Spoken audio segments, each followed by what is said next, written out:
Gracias, Alexei, por tan maravillosa presentación. Ahora en nuestra sesión número 5 tenemos un panel de discusión, infraestructura e importaciones de GNL en América Latina y el Caribe. Para moderar esta discusión tenemos el placer de contar con Kena Bravo. Kena, adelante, te cedo la palabra.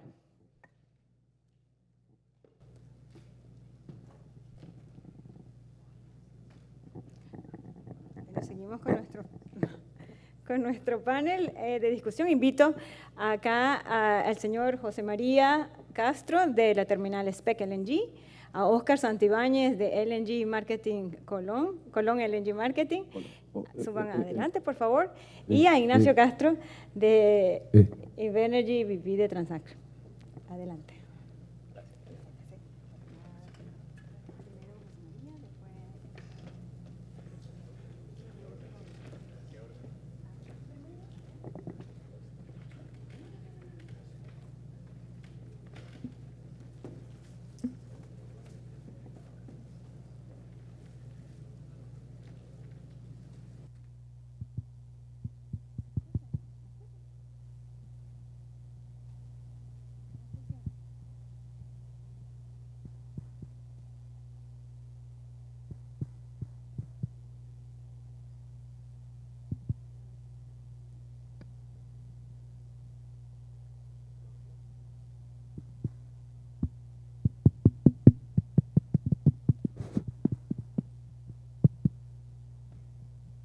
¿Escuchan?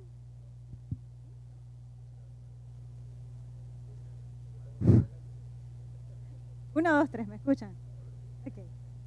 Esta primera sesión es un panel de discusión. Okay. Es un panel de discusión donde vamos a estar abordando el tema de la infraestructura. Europa, la crisis que experimentó el año pasado y que sigue de alguna manera enfrentando, hizo ver la importancia de lo que significa tener la infraestructura que asegure o que garantice la seguridad energética. En América Latina actualmente cuenta con 21 terminales de importación de gas natural licuado, 10 países o 10 importadores y 2 exportadores. Acá tenemos hoy día, me complace nuevamente presentar al señor José María Castro, que es el gerente general de la terminal de Colombia SPEC, terminal que comenzó las operaciones en el año 2016. Nos acompaña Óscar Santibáñez de LNG Marketing Origination Director de Colón LNG Marketing en Panamá, que inició las operaciones en el año 2018. Y tenemos a Ignacio Castro, VP de Transacciones Comerciales en Invenergy. Es el principal accionista de la terminal de El Salvador, que comenzó las operaciones el año pasado. Fue la única en la América Latina que comenzó y se colocó como el importador número 10 de América Latina. Para iniciar mi ronda de preguntas, me gustaría comenzar con José María, aquí el host de Colombia, para que nos exprese en su opinión cómo ha cambiado la matriz energética de Colombia a partir de la decisión de tener una terminal de importación de GNL. Bueno, Kena, primero que todo, muchas gracias por la invitación y como anfitrión un poco de Cartagena, bienvenido a todos aquí a Cartagena. Es la base de nuestra terminal de regasificación SPEC, ubicada muy cerca de aquí. Así que bueno, gracias Kena y a todos los organizadores.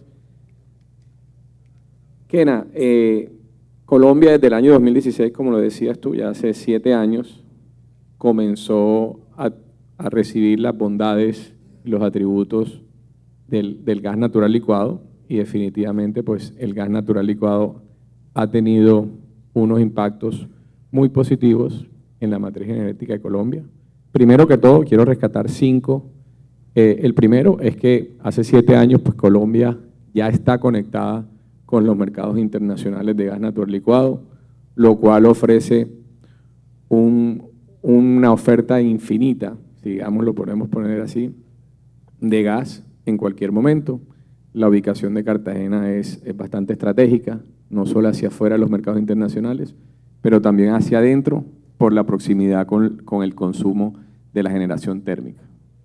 Número 2, el hecho que el gas natural licuado haya podido ser parte de esta matriz permitió que Colombia siguiera teniendo un parque térmico que complementa la generación hidráulica en Colombia, base gas, y no debió convertirse nuevamente a combustibles líquidos, y eso ha permitido que Colombia ha ahorrado un poco más de 2.000 millones de dólares desde el inicio y ha dejado de emitir casi 2 millones de toneladas de CO2 por usar gas natural y no haber tenido que usar combustibles líquidos. Tercero, el GNL ha sido vital para que Colombia, quien es un país primordialmente hídrico en la generación de energía, haya podido afrontar dos situaciones climáticas muy fuertes. Si recuerdan, en el año 2020, en pleno COVID, Colombia llegó a tener unos embalses de agua para la generación hídrica del 30%. Gracias al GNL, la generación eléctrica nacional a gas pudo representar casi entre el 30 y el 35%, y en Colombia, digamos que nadie se dio no hubo esa ansiedad de años anteriores cuando no existía el GNL, y más en una situación como el COVID, donde las clínicas y bueno, todo era, digamos, bastante crítico.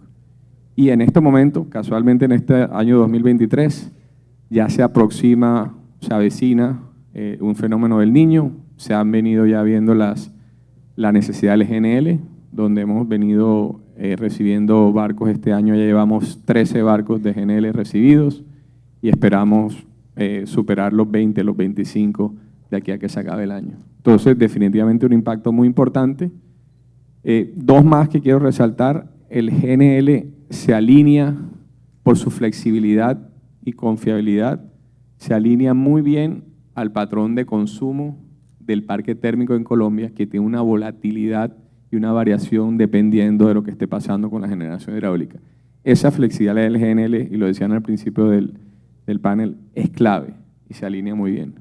Y por último, y no menos importante, es que también el GNL ha permitido no solo atender el sector térmico, porque es su rol principal en Colombia, pero en momentos de contingencia o coyuntura ha podido abastecer demanda no térmica a través de la terminal de importación y regasificación nuestra. Así que muy positivo.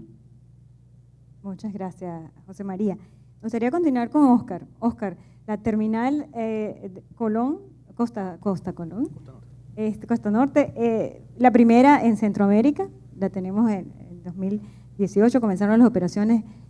Te hago la misma pregunta: ¿cómo cambió la matriz energética de Panamá a raíz de la terminal de GNL? Bueno, coincidentemente con lo que decía José María, el impacto de la llegada del GNL a Panamá, un país hidrotérmico, donde buena parte de la generación eléctrica estaba basada en petróleo pesado. Obviamente lo primero que pasa es que se sustituye el petróleo pesado por gas natural. Y eso tiene un efecto importante en la matriz de emisiones del país. Eso es lo principal. Lo segundo es que otorga de alguna forma una garantía de suministro. Al tener el ciclo hidrotérmico natural de los países, invierno, verano, o de estación lluviosa y seca, finalmente lo que tienes es la garantía de que en un periodo de tiempo, incluso durante una buena parte del año, puedes estar operando continuamente con gas natural, que es lo que está pasando hoy en particular. Normalmente a marzo, abril ya el gas debería estar en su mínima expresión y hoy día estamos todavía generando con gas natural. O sea, hay un efecto de garantía de suministro que da a los países una estabilidad. Y lo otro que creo que es importante, y es que empiezan a aparecer oportunidades como la que acabamos de mencionar, ¿cierto? En que ya el uso del gas natural, ya no solamente en generación eléctrica, sino que para calderas, para usos automotrices, para barcos, empieza a aparecer como una oportunidad e inmediatamente lo que nos empieza a pasar a todos los que estamos en esta industria es que se abren oportunidades para el desarrollo de nuevas opciones. En particular, por ejemplo, una de las metas que hemos puesto nosotros es sacar el GNL desde Panamá y llevarlo a otros países. Partimos el 2021 con Ecuador, saltamos el 2022 a Colombia y esperamos seguir en esa ruta de exportar el GNL por la vía isocontenedores. Efectivamente son modelos diferentes de suministro, pero que abren espacio, que ayudan a resolver problemas en otros lugares. Tenemos obviamente Costa Rica, por ejemplo, un país que tiene una fuerte marca verde, sin embargo, toda su industria pesada es basada en petróleo pesado. Y por lo tanto, ahí hay una oportunidad para que los estados abran esas opciones para que el GNL entre, o el gas natural en general, como una opción de suministro seguro y ambientalmente amigable. Gracias, Oscar. Me gustaría continuar con Ignacio. Ignacio, la terminal de El Salvador es la terminal más reciente, adicionalmente la segunda de Centroamérica, pero la primera utilizando tecnología flotante. Cuéntanos un poco la experiencia del desarrollo de esta terminal en El Salvador. Bueno, si me escuchan, sí.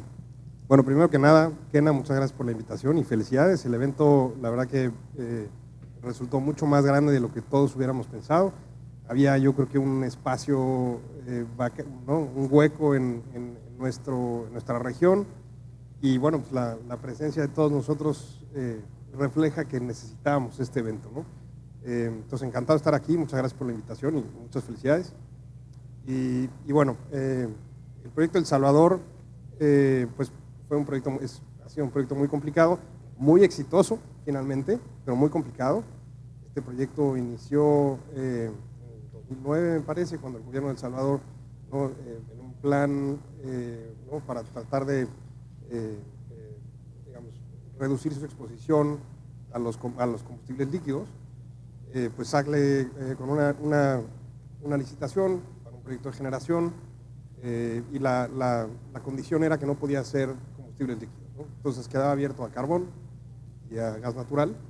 Afortunadamente ganó el gas natural, y así es como el proyecto en el 2013, después de un intento fallido, se logra contratar. Y desde el 2013 al 2022 fue el periodo de desarrollo y construcción del proyecto.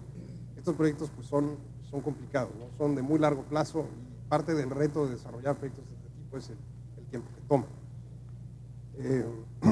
En estos mercados, en nuestra región, en Latinoamérica, pues hay todo tipo de retos, ¿no? No solo son económicos, no solo son crear mercados donde no hay gas natural, hay retos regulatorios, políticos, etcétera, ¿no? En nuestro caso nos tocó pues trabajar en una ley de concesiones, porque no había una ley de concesiones y necesitábamos una concesión para nuestra terminal flotante.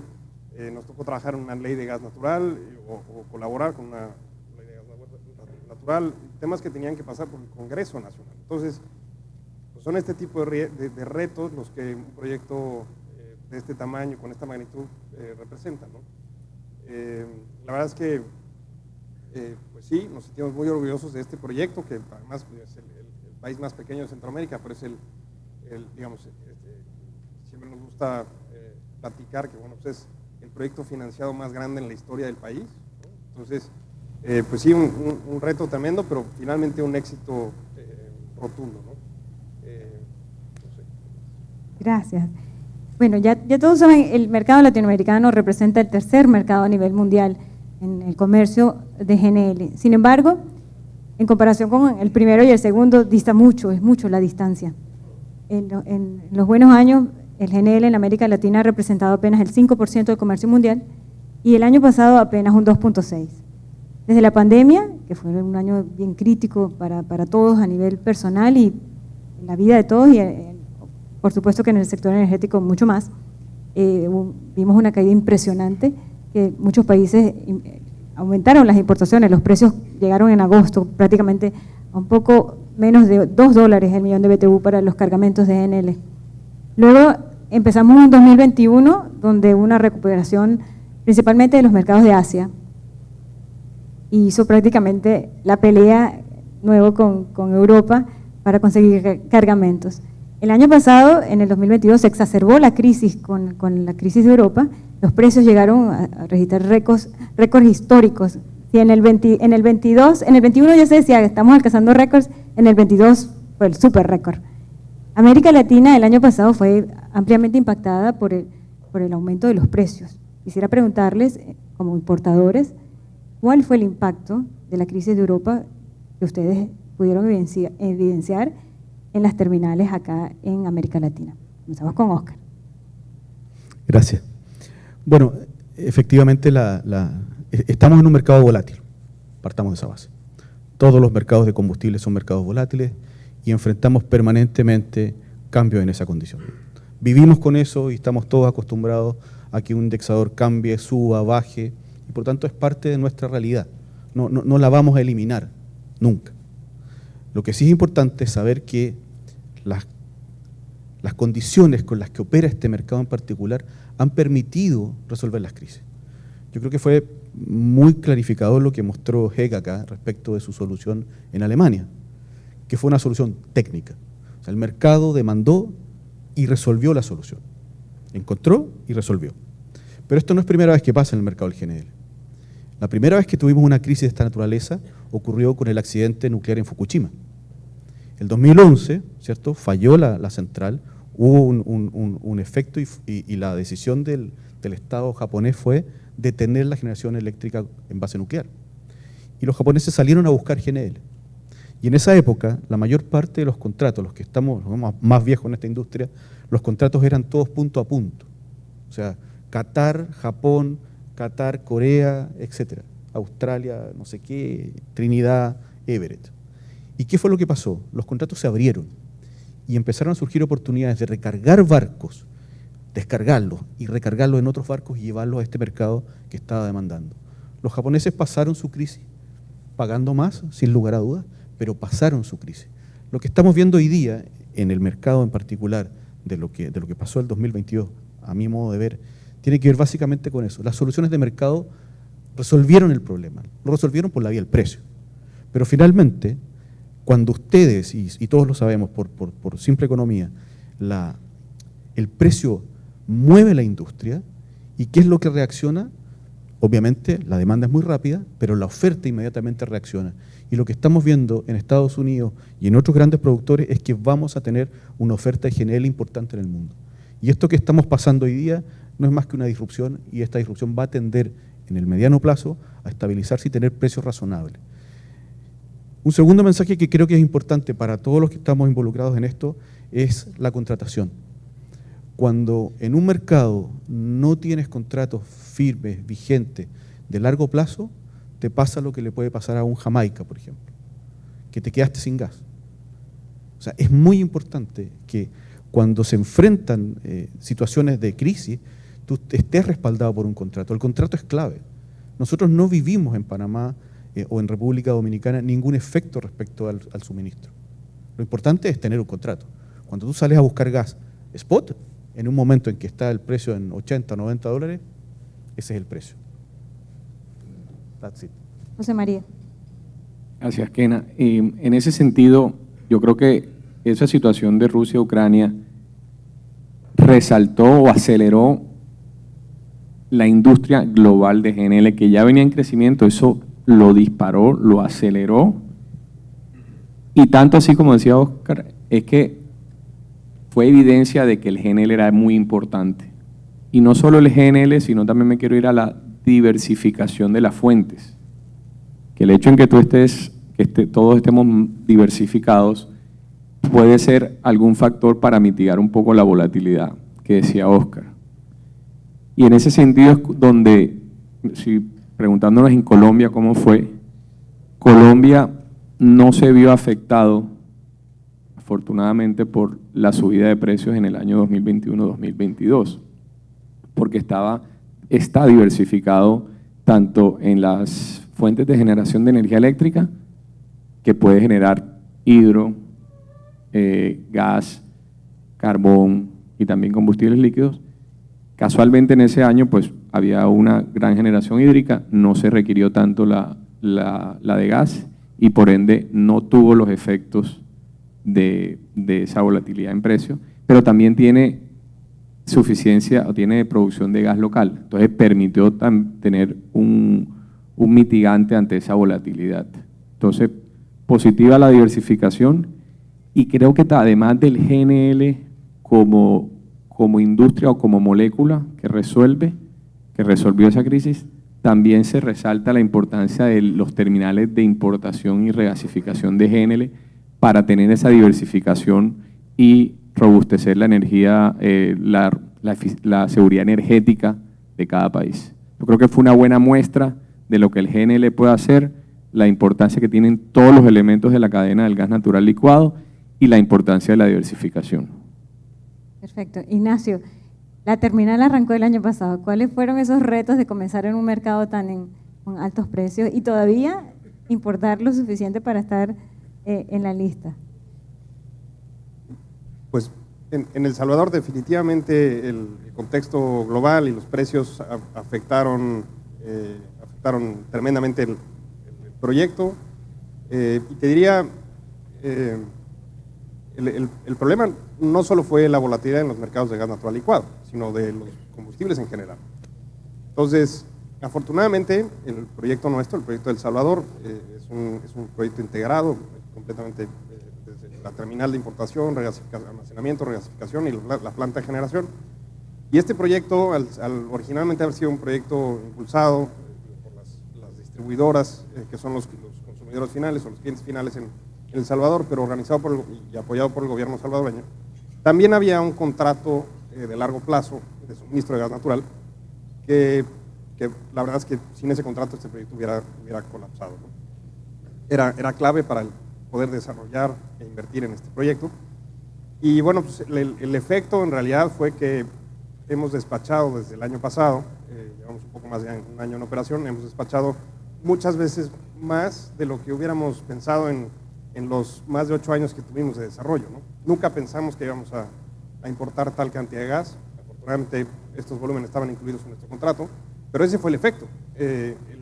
Los precios del carbón se dispararon, los precios de los combustibles líquidos se dispararon, y por darte una referencia, ¿no? El Salvador durante muchas décadas había sido un país netamente importador, típicamente de energía, típicamente de Guatemala, energía con carbón, que típicamente había sido más económica, y El Salvador había importado casi todas las horas del año durante muchas décadas energía no de Colombia, dije Colombia, ¿verdad? De Guatemala, carbón, que bueno, pues era más económico y bueno, pues había sido netamente importador. A partir del 1 de mayo del 2022, cuando el proyecto EDP entra en operación, El Salvador se convirtió en un país netamente exportador. Y ahora, y a eso me refiero hemos despachado nuestra central eléctrica mucho más de lo que jamás hubiéramos pensado.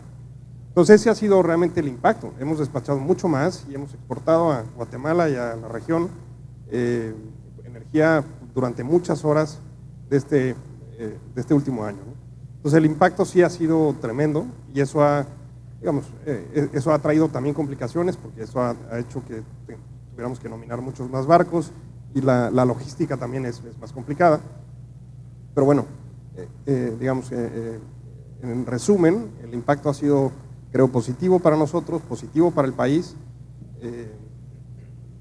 etcétera, ¿no? Ese ha sido el impacto en nuestro caso en El Salvador. Muchas gracias. En América Latina en general, siempre hacer una región que tiene posibilidades de diversificar con otros combustibles siempre ha sido para muchos países un interrogante el importar o no importar. Y ustedes han sido o han enfrentado muchas veces el reto que representa para un país que eventualmente puede ser productor y deja de serlo por diversos factores, digamos, las reservas disminuyen. Siempre a nivel local surge una fricción en el tema de no queremos la importación.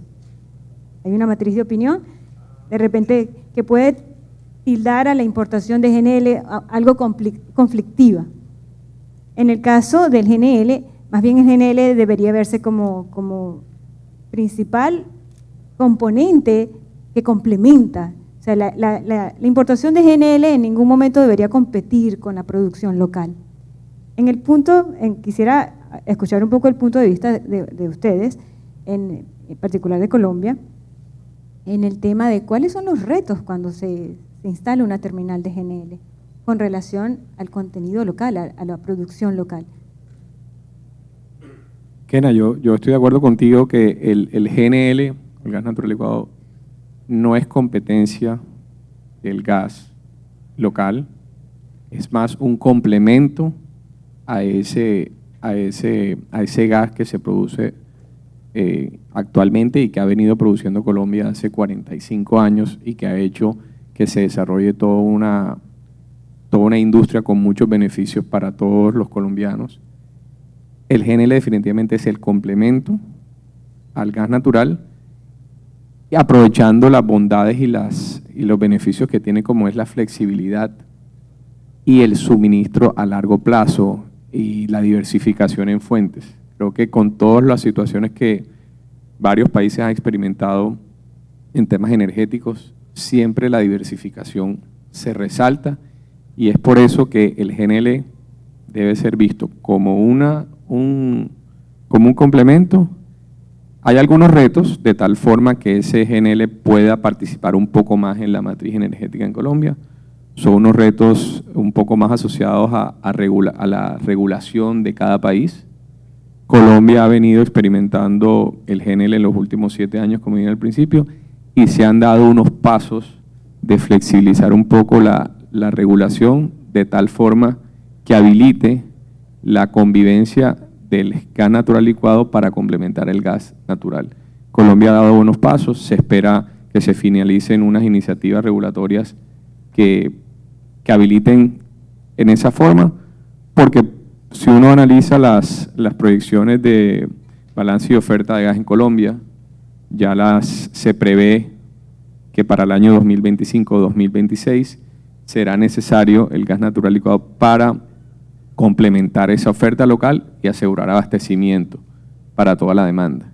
Para eso se requieren puntualizar y finalizar unas iniciativas regulatorias que vayan en línea con la forma en que el gas natural licuado se mueve en los mercados internacionales, que son ligados a índices internacionales y que permitan, como decía Óscar e Ignacio, tener contratos de largo plazo o de mediano plazo, pero sean contratos y no estar expuestos a la volatilidad del spot. Muy bien. Óscar, retos del GNL que ha enfrentado Panamá. Bueno, Panamá es un país netamente importador de hidrocarburos, ¿sí? Por lo tanto, la decisión de ir por GNL es básicamente sustitución de combustibles líquidos tradicionales, diésel, petróleo pesado. Sin lugar a dudas, para mi gusto, cualquier país importador o no productor de hidrocarburos va a tener que vivir con esto, porque es difícil hoy día sostener un sistema eléctrico basado en renovables puramente, ¿sí? O sea, necesitas tener un respaldo porque el ciclo de hidrológico o solar o de viento no te da para sostener un sistema eléctrico con la capacidad que requiere. Por lo tanto, los países que son netamente importadores, una solución a mi juicio es el gas natural en competitividad de precio, en diversidad de fuentes, en no estar ligado a problemas geopolíticos como los vimos durante tantos años en el mundo del crudo. Sin embargo, creo que hay un punto que es bien importante tocar. De la experiencia en Latinoamérica de algunos países, particularmente en el Cono Sur, que hemos visto cómo teniendo reservas, los países se transforman en importadores. O sea, tenemos el caso de Argentina, tenemos ahora el caso reciente de Bolivia. Bolivia está invirtiendo el sentido de flujo que iba desde Bolivia hacia Argentina y ya está dejando de entregar en Brasil y por lo tanto Bolivia se transforma hoy día en un demandante de energía, teniendo reservas. Eso todos sabemos que hay reservas. Lo mismo pasó en Argentina a fines de los 2000. Entonces, es importante que en el mundo de los países productores los estados fomenten el desarrollo de la producción para que efectivamente esto resulte. El caso de Colombia creo que también es importante. Todos sabemos o imaginamos que existe gas, que existe petróleo, y eso hay que fomentarlo, porque si no, tu país queda expuesto a algo que no quieres tener. O sea, es inentendible para un argentino que tiene la roca madre de Vaca Muerta, para que más o menos dimensionen lo que es Vaca Muerta. La roca madre de Vaca Muerta es del tamaño de Bélgica. Esa es la roca que produce el gas y está saliendo muy poco todavía. Entonces cuando uno mira eso, wow, dice, ¿qué está pasando? Bueno, son decisiones gubernamentales, políticas, regulatorias que impiden que ese producto salga. Ese producto puede cambiar la historia de Argentina, sin lugar a dudas. ¿Qué es lo que viene ahora? Esperamos. Pero efectivamente Bolivia, el caso de Argentina, lo que está pasando en Colombia, creo que tiene que dar una señal de alerta de que son las formas en que los estados ayudan al desarrollo y sobre todo fomenta la seguridad energética propia, doméstica. Gracias. Ignacio, más bien la pregunta hacia ti es, en tu visión, ¿qué más se requiere a nivel gubernamental para apoyar los proyectos de GNL? Esa es una pregunta clave. más en nuestros mercados en Latinoamérica. Nosotros en Invenergy, pues históricamente hemos seguido de cerca diferentes mercados, ¿no? Tratando de analizar si pudiéramos hacer algo, si pudiéramos replicar el proyecto de El Salvador. Entonces, últimamente o recientemente, pues habíamos estado mirando el mercado dominicano, ¿no? Con los proyectos que están sucediendo en República Dominicana, en Ecuador, por supuesto, en Colombia, Buenaventura, etcétera, ¿no? Y los riesgos o los retos son parecidos si los simplificamos y los resumimos. Al final son temas de escala y de mercado. En el caso, por ejemplo, en Ecuador, pues hoy no hay realmente un mercado de gas natural existente. Uno podría también simplificar que, bueno, pues es el problema del huevo y la gallina, ¿no? ¿Qué viene primero, el gas o el mercado? O el mercado y luego el gas. Uno podría pensar que sí, en el momento que haya gas, pues va a haber un mercado tremendo, pero bueno, es así, ¿no? Ese es el tipo de retos. Entonces, en nuestros mercados en Latinoamérica, donde los volúmenes son los que son, el tamaño de los mercados es el que es, definitivamente un rol, los gobiernos tienen un rol, o tienen que jugar un rol, pues determinante, ¿no?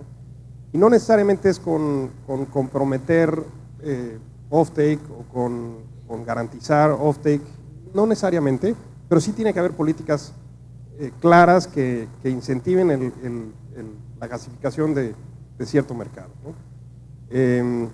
No solo, en nuestro caso, nosotros somos un desarrollador de centrales eléctricas, ese es el core business, digamos, de la compañía, pero no solo para generación eléctrica, sino para, digamos, en ese sentido, gasificar el país. El gas natural, pues es hoy en día, yo creo que es el detonante económico más importante que cualquier economía no gasificada podría tener, ¿no? No hay otra forma de, digamos, de exponenciar el sector económico o la economía de ningún país que no sea gasificándola, ¿no? Entonces, particularmente en el caso de Centroamérica, donde no hay, digo, con excepción de la terminal en Panamá y nuestra terminal, que realmente no se utilizan para muchos más sectores que para generación eléctrica, pues Centroamérica no es una región gasificada, ¿no? Y entonces tiene que competir, la industria tiene que competir con otras regiones donde sí hay gas natural. Entonces, industrias de todo tipo, ¿no? En Centroamérica, por ejemplo, la industria textil es muy importante, las maquiladoras son importantísimas. Y pues sí, tú visitas una textilera y la verdad es que queman lo que pueden, ¿no? Biomasa, coque de petróleo, carbón, combustibles líquidos, por supuesto. Y bueno, en ese sentido, pues tienen que competir con el resto del mundo. Y sí te pone realmente en desventaja. Entonces, el gas natural tiene que ser visto desde la política energética de los países, como, ¿no? Con una ruta y una estrategia muy clara para incentivar el desarrollo del gas natural. Entonces, definitivamente y la verdad es que yo creo que hay diferentes recetas y diferentes formas, pero sí tiene que haber, los gobiernos tienen que jugar un rol clave, ¿no? En el incentivo del desarrollo del gas natural en un país. Gracias.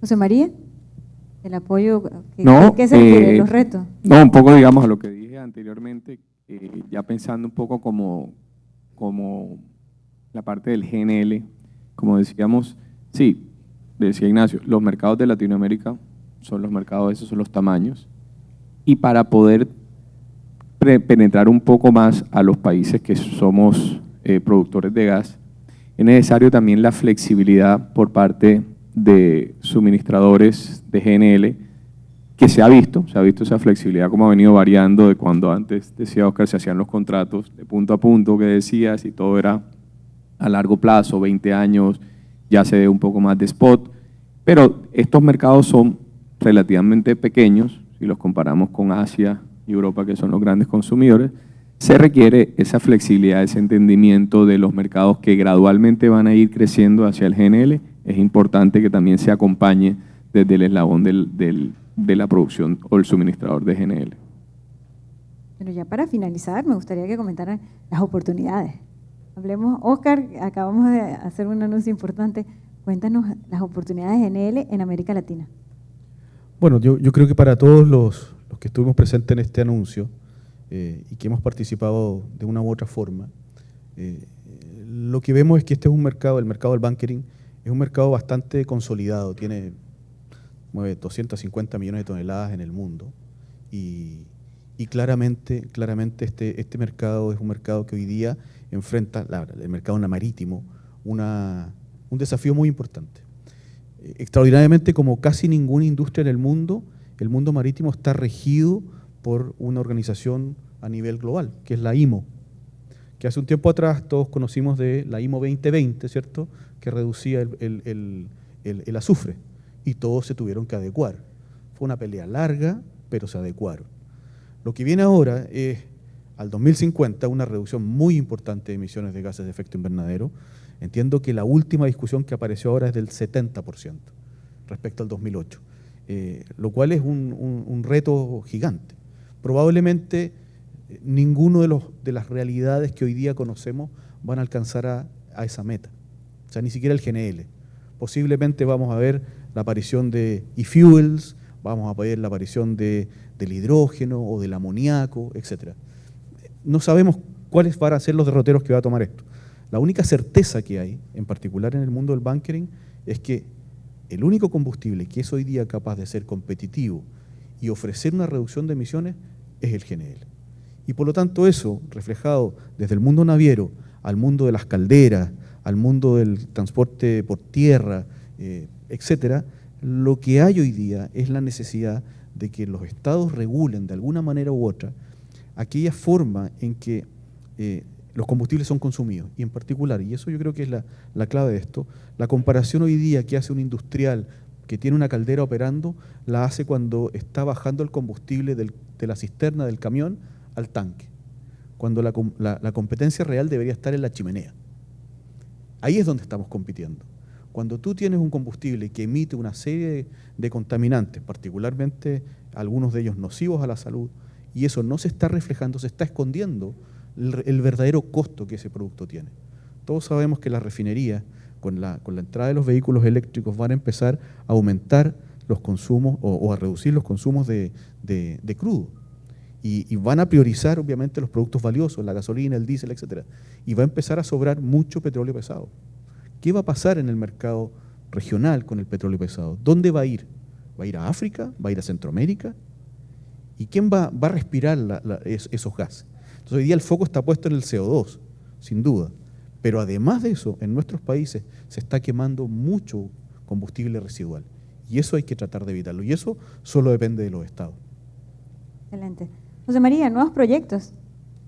Gracias, Kera. En materia de proyectos o de oportunidades para el GNL, particularmente en Colombia, lo que vemos es, partiendo de las bondades que tiene el gas natural licuado, como es la flexibilidad, que ya hablamos, definitivamente clave para la generación eléctrica y en línea con la transición energética. Poder pasar de algunas plantas que aún consumen combustibles líquidos, eventualmente se pasen también el gas natural licuado, definitivamente hay una avenida.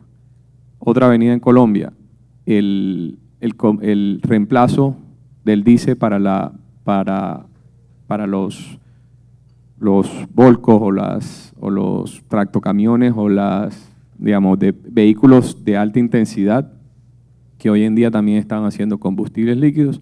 El GNL también es ese combustible o ese energético de transición. Ya la UPME, que es la Unidad de Planeación Minero-Energética en Colombia, en el Plan Energético del 2020 al 2050, planea una hoja de ruta del gas natural licuado para el reemplazo de automotores, y también el hecho que se conecte o que se integre en los mercados internacionales y permitan un suministro de largo plazo, puede convivir con el gas natural local y poder así, digamos, propiciar y motivar a nuevos proyectos que necesiten un suministro de gas de largo plazo, 10 años, 15 años, que hoy quizás con el gas local colombiano no lo tienen. Entonces, la canasta o la convivencia de esas dos definitivamente ofrece un mercado muy atractivo del GNL en Colombia.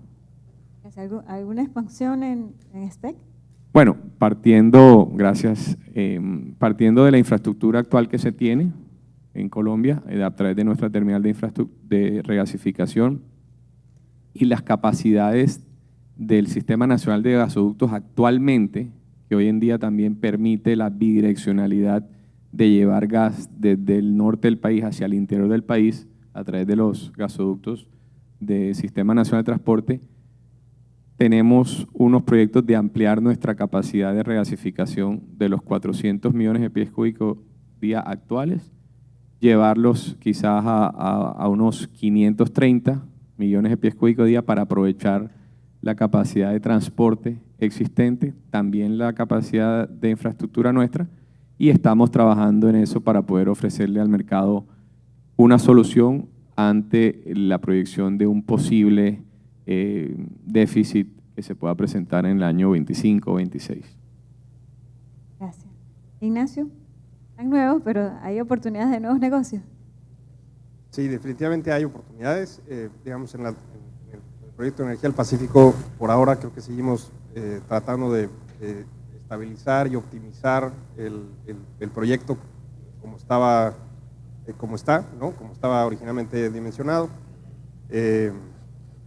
Este tema esta situación que les platicaba, donde hemos estado despachando mucho más de lo que jamás hubiéramos pensado, pues también tiene sus retos, ¿no? Entonces, en ese sentido, pues seguimos tratando de estabilizar y optimizar lo que tenemos.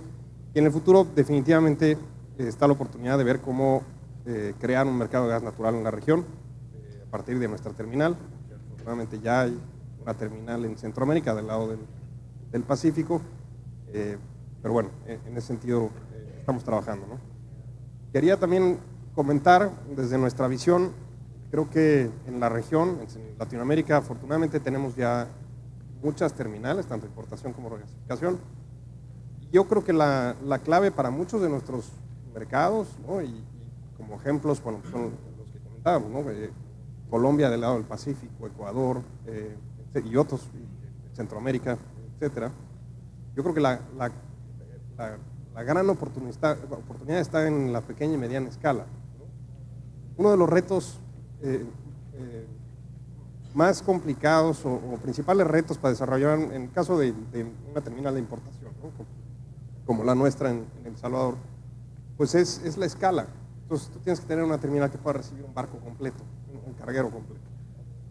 Y eso de entrada, y por el tamaño de nuestros mercados, como decía José, pues hace inviable muchos proyectos, porque la inversión es demasiado grande, ¿no? El riesgo resulta demasiado grande. El ejemplo perfecto son estos dos, es Buenaventura en Colombia y Ecuador, donde la necesidad es clara, se necesita gas más que nunca, y pues están estas limitantes, ¿no? Y mucho del problema es la escala, es demasiado grande la terminal que se tiene que construir. Entonces, siempre nosotros pensamos que el primero que logre tener un barco pequeño que pueda habilitar o incentivar el desarrollo de terminales pequeñas o medianas, pues yo creo que esa es la gran oportunidad de nuestra región, ¿no? En otras partes del mundo ya sucede, pero bueno, íbamos también con esta tendencia donde los proyectos de exportación pues solo contratan, no, solo reciben barcos grandes, etcétera, y además como el sector está en pleno crecimiento, pues no había atención para proyectos de pequeña y mediana escala, pero esa es, yo creo, la gran oportunidad de la región, ¿no? Y en ese sentido también comentar lo que preguntabas antes de la pregunta entre importar y exportar en aquellos mercados donde hay producción doméstica. Yo en alguna conversación alguien me dijo, mira, en Latinoamérica la gran oportunidad para el gas natural licuado es lo que pasó en África con el teléfono. Entonces, ¿cómo? Bien, en África no había cobertura telefónica, ¿no? Teléfonos fijos, nunca hubo cobertura telefónica, ¿no? El 90% de la población no tenía acceso a cobertura telefónica, y de pronto en los últimos 20 años hay 90 y tantos por ciento de la población en África tiene cobertura celular. Eso es lo que pasó, ¿no? La tecnología se brincó, digamos, el desarrollo de toda esa infraestructura. Entonces, cuando hablamos de gas natural, pues hay muchísima infraestructura que se tiene que desarrollar, no solo los campos productores, sino hay que llevarlo ahora a donde están los puntos de consumo. Y esos son gasoductos y pues gran infraestructura, ¿no? Y esa es la gran oportunidad del gas natural licuado. Entonces, yo te diría, hay muchos gasoductos que nunca más se van a desarrollar, ¿no? Que se quedaron en papel, porque una terminal de importación y regasificación, potencialmente en el mismo país, pueden sustituir la necesidad de un gasoducto, ¿no? Y un poco son el tema de los volúmenes que comentábamos. Los mercados son del tamaño que son. Si fuéramos a Europa, donde el mercado es muchas veces más grande, pues se justifica una terminal grande. Pero en nuestros mercados no necesariamente. Entonces, afortunadamente tenemos ya muchas terminales. Nosotros tenemos una, AES tiene otra, en Colombia tenemos otra. Y basándonos en esas terminales, yo creo que la oportunidad es tremenda para desarrollar proyectos de pequeña y mediana escala. Gracias. Con esta sesión abro a 3 preguntas, si desea el público participar con alguna pregunta de los panelistas.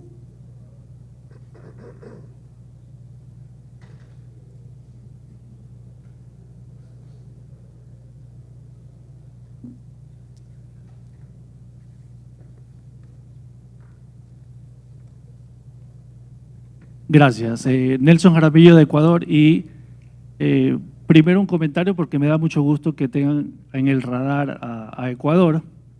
Ciertamente la necesidad del gas es inmensa y el país todavía no lo sabe.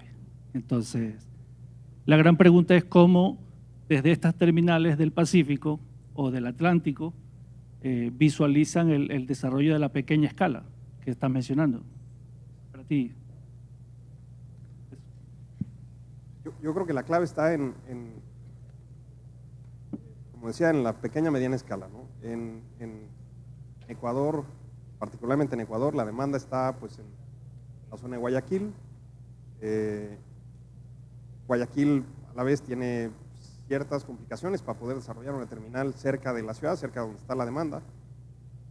Yo creo que una terminal de pequeña escala que pueda estar cerca de la ciudad, que pueda, ¿no?, río arriba, es la manera de hacerlo. ¿Qué se necesita? Pues se necesita contratar, yo pensaría en volúmenes pequeños, una terminal y luego tener un small LNG vessel, ¿no? Una embarcación pequeña que pueda traer, en el caso de Ecuador, lo lógico sería desde Perú, desde una terminal como la nuestra en El Salvador, sería lo lógico, ¿no? Sería lo más eficiente. Ahora, como decía también, yo creo que la oportunidad está en si hubiera más de una terminal. Entonces, pudiéramos tener, o sea, si existiera alguien que tuviera un barco del lado del Pacífico y pudiera suministrar no solo Ecuador, pero a lo mejor otro proyecto en Centroamérica, Colombia en el Pacífico y además Ecuador, esa es la manera de hacerlo. Se complica porque ahora necesitamos muchas más partes, pero económicamente ahí está el caso, ¿no? La necesidad está y bueno, pues así es como lo vemos y desde nuestro punto de vista, teniendo nuestra terminal, pues es a lo que aspiraríamos, ¿no? A participar en el desarrollo de estos mercados de esa forma. Solo para un comentario adicional, creo que hoy técnicamente existen terminales como las nuestras que pueden aprovechar la escala, la gran escala de recibir barcos para luego descargar a barcos más pequeños con una escala dedicada al mercado que se quiera atender. Existe ya esa capacidad técnica, existe, y existe también ya barcos de GNL pequeños, de 10.000 metros cúbicos, de 15.000, de 20.000, de 40.000, ya en la región, que pueden pueden llevar GNL de estos terminales que ya existen, para no necesariamente ir a cargar a los puntos de exportación, porque necesitan los barcos grandes. Ya los barcos de pequeña y mediana escala existen y eso se puede viabilizar. Hoy en día hay unos mercados en el Caribe que lo están haciendo de esa forma y eso se puede escalar hacia Ecuador también. Obviamente la ubicación del Pacífico hace más conveniente a alguien que esté del lado del Pacífico o a través del canal de Panamá, pero definitivamente es algo que se puede hacer.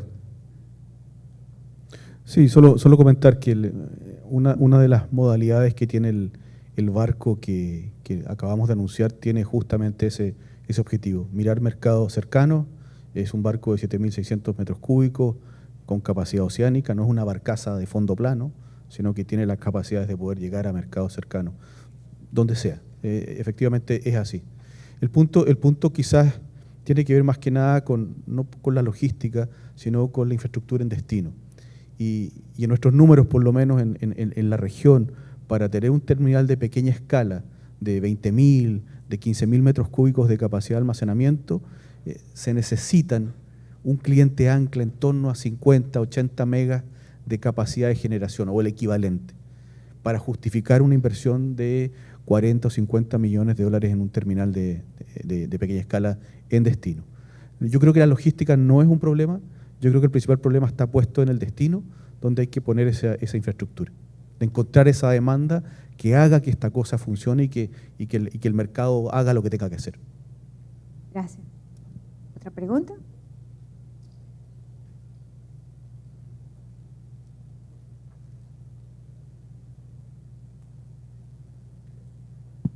Gracias. Bueno, muchísimas gracias por su participación, de verdad que muy interesante. Mi pregunta va asociada a la protección del inversionista en este tipo de, digamos, costos de inversión que son bastante elevados en unos mercados en Latinoamérica que el costo del gas muchas veces es subsidiado por, digamos, por los gobiernos, y cómo el inversionista en este momento podría protegerse con estos contratos o estos tipos de contratos que están llevando a cabo en regiones, por ejemplo, como Colombia, que obviamente las reservas van en declinación, principalmente, porque obviamente en Centroamérica son más importadores y obviamente tienen que vivir con eso. Y probablemente en Colombia, en 7, 8 años, pues viene un golpe fuerte, ya lo espera en 2025, 2026, a pesar de que las reservas en el lado de offshore, pues probablemente ingresen, pero también tiene un reto importante el desarrollo y que potencialmente más bien se conviertan en exportadores a través de un floating probablemente. Entonces, porque traerlo a tierra probablemente sea muchísimo más costoso que de repente tener un contrato a largo tiempo con una planta de regasificación.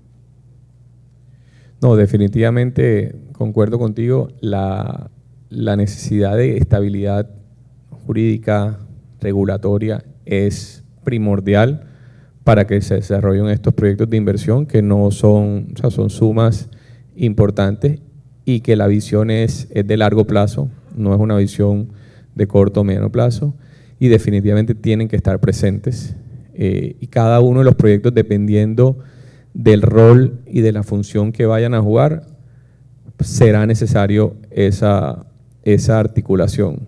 Particularmente nuestro terminal, como tiene un enfoque principalmente de respaldo para la generación de energía eléctrica y de la confiabilidad que el mercado necesita para evitar esos racionamientos que en el año 91-92 sufrió Colombia, está muy bien estructurado, pero como dije anteriormente, cada proyecto necesitará de esa articulación regulatoria y de estabilidad jurídica para que el inversionista pueda hacer ese tipo de inversiones de largo plazo. Perfecto. Bueno, con esto les pido que por favor le demos un fuerte aplauso a nuestros panelistas.